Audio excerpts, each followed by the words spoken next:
They are criminalizing an emotion. Intense dislike is criminal, but mere dislike is not.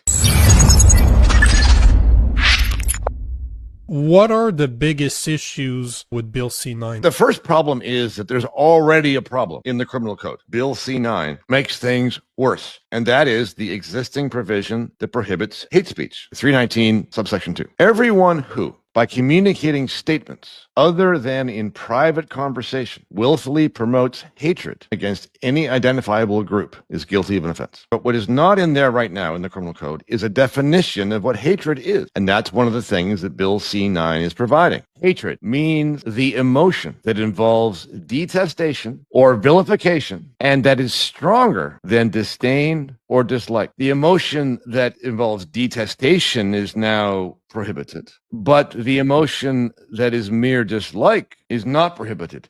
But what does detestation mean? If you look it up, one of the ways detestation is described is intense dislike. Intense dislike is criminal, but mere dislike is not. So where is the line between intense dislike and mere dislike? Nobody knows that. They're criminalizing an emotion. Criminal offenses typically have two different kinds of elements, things that the prosecution must prove. Number one is the act. Did you do the thing? And the second is the intent. Did you intend to do the thing? This is a third thing. Not act. It's not intent. It's emotion. Emotions have no place in the criminal law. What they are essentially doing is saying this: two acts that are both wrong, if one of them is committed with the emotion of hatred, that one is worse than the other one. So let me give you two examples. Let's say somebody attacks you on the street. Actually, you're having a bad day. You get attacked twice. The first is an attack by a guy who attacked you for no reason at all, just because you were there. He doesn't know you, doesn't care what you are. The second situation, you got attacked again by somebody who looked at you and said,